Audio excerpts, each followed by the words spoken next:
Meyer Lansky was the man of numbers, the one who whispered financial strategies in dark corridors where money transformed into absolute power. While Lucky Luciano built empires with magnetizing charm and presence that paralyzed entire rooms, Meyer was the one who guaranteed that every operation generated exponential profits, that every business closed with precisely calculated advantage. For more than 2 decades, the two were inseparable, a duo that dominated the criminal structures of New York like no one had done before. Luciano trusted Meyer as he trusted few in life, perhaps because numbers never lie, or at least that's what Meyer always said while passing papers through his fingers like a composer, his musical notes. The two had grown up together on the streets of Manhattan, where loyalty was the most valuable currency and betrayal punished with methods that left permanent scars on the collective soul of the city. But in 1946, something changed in the heart of that small man who had spent decades counting money in dark rooms, surrounded by guards and by the paranoia that accompanies those who control fortunes. Lucky was in Cuba, building his Caribbean empire in Havana, far from the federal eyes that constantly pursued him on American soil. And it was in that power vacuum where Meyer saw his golden opportunity. The temptation was greater than what loyalty could bear. $50,000 disappeared from the vaults that Meyer personally supervised in New York, a sum that should have fed the family's operations in Manhattan for the coming quarters. The figure was too specific to be coincidence, too round to be a counting error. No one knew exactly how the money had evaporated, but Meyer knew. He had opened the back doors to an ambitious competitor from the South, a man who offered more money than Meyer could earn in 5 years of legitimate salary, even considering his privileged position. The information Meyer sold was as valuable as gold.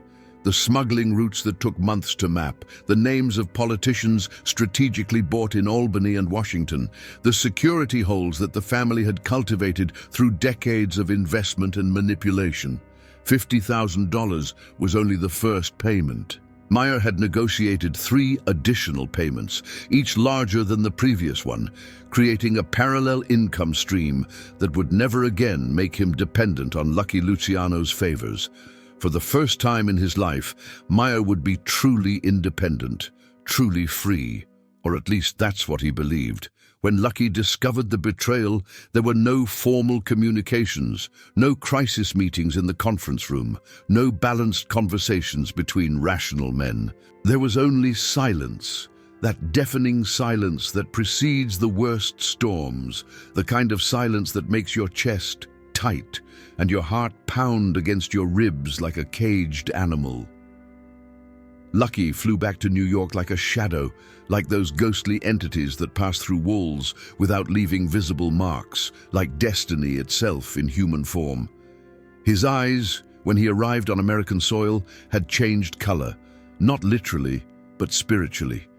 Those eyes that once blinked with sympathy and understanding now burned with a rage so pure, so primordial, that men hardened in criminal life stepped out of his way. Lucky knew exactly where to find Meyer. He knew because he always knew where to find all his men. He knew because he had information networks that covered every block of Manhattan, every restaurant, every woman, every secret vice. Meyer was his man, and no traitor completely escapes his master when that master decides that the time for settling accounts has come. He found him in a traditional Italian restaurant in Little Italy, a place that served the best pasta in the city, a neutral place where delicate negotiations occurred in the shadow of red and white checkered tablecloths. Meyer was there with 2 of his men, thinking that numerical security would protect him. Lucky entered alone, walking between the tables like a king among commoners, his suit impeccably gray, his shoes polished to the point of reflecting the light from crystal chandeliers. The waiters recognized him immediately. Customers suddenly found distant places to sit. The silence that had enveloped the city now enveloped the restaurant, a silence that whispered deafeningly. Lucky approached Meyer's table and asked to sit. It was not a question. It was an order disguised as courtesy. Meyer's men stood up instantly. Lucky looked at them with an expression that was not hate, it was something worse. It was resignation, that resignation of a man who already knows the end of a story that is still being written. They conversed about the weather in a superficial way, banal comments about the approaching winter and the possibility of snow in December. Then they talked about generic business, about operations in the port zones, and about problems with politicians who needed renewed financial lubrication.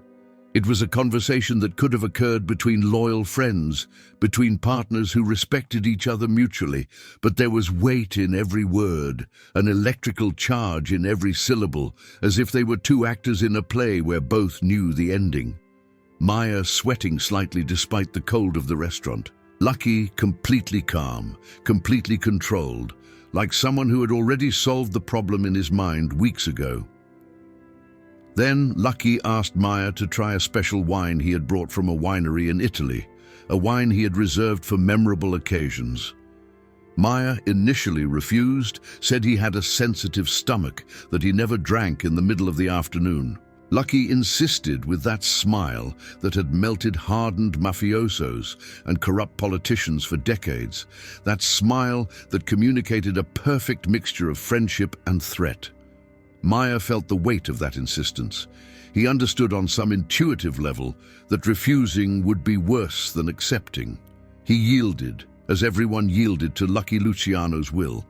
The first sip burned Meyer's throat like liquid fire, a burn that was not typical of wine aged in an Italian cellar. The second sip made him choke, his lungs protesting against that substance that was definitely not pure alcohol. On the third sip, Meyer realized that something was terribly wrong, very wrong, wrong in an irreparable way.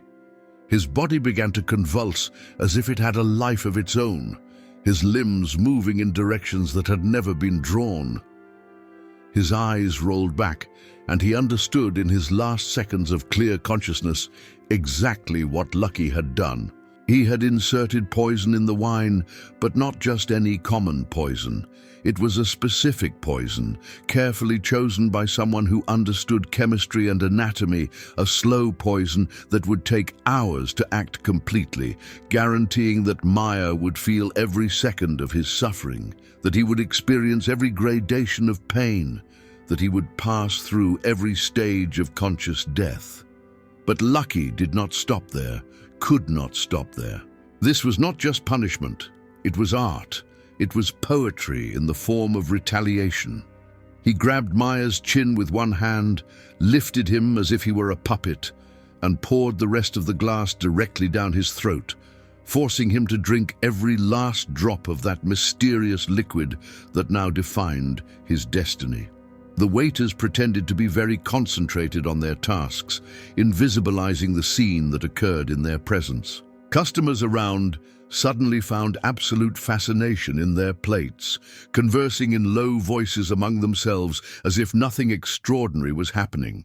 No one in New York wanted to be a witness when Lucky Luciano executes justice in such a personal, such a final way. Meyer convulsed in the chair, his sounds of agony echoing through the restaurant, but no one moved. No one called the police. No one ran. It was as if death itself was being served along with the Italian wine, and everyone accepted it as a natural part of the order of things. Lucky remained seated in the chair across from him, smoking a cigar, watching every final movement of his former partner with the calm of someone who had already processed that moment emotionally weeks ago. Meyer died in excruciating agony inside that Italian restaurant, his lungs burning, his heart beating irregularly, his mind screaming in silence as his body surrendered. Death took 20 minutes.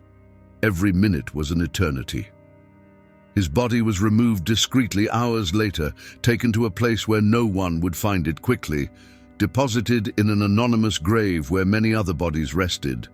Bodies of men who had committed the final mistake in their lives. The message, however, resonated throughout the entire criminal family structure on the East Coast, like thunder in an open sky. You do not betray Lucky Luciano for money, for women, for power, for nothing that the material world could offer. Betrayal has a price, and that price is never just a quick bullet to the head. That price is slow death, poured drop by drop in a glass, consciousness by consciousness, until nothing remains but the final regret, amplified by physical suffering. The southern competitors who had bought the stolen information from Meyer realized that the source had dried up permanently. At the same instant, Meyer's body grew cold in the vault where it had been stored. No one else would offer to sell the family's secrets. No one else would believe that greed was enough to overcome the fear established by Lucky Luciano. Loyalty once again became current currency in New York's criminal businesses, not because men like Meyer desired to continue living under rigid control, but because Lucky had converted his body into a living lesson, or rather, into a definitely dead lesson that no one would dare ignore. Some underworld historians say that Lucky offered Meyer the opportunity to drink poison voluntarily or see his family suffer reprisals. Others say that Meyer was simply forced, that his men were neutralized, and that he had no choice at any moment. The truth is that it doesn't matter which version is true, because the result was always identical. Meyer Lansky, the man of numbers who thought he could calculate his way out of any complicated situation, discovered that there are accounts that mathematics cannot solve.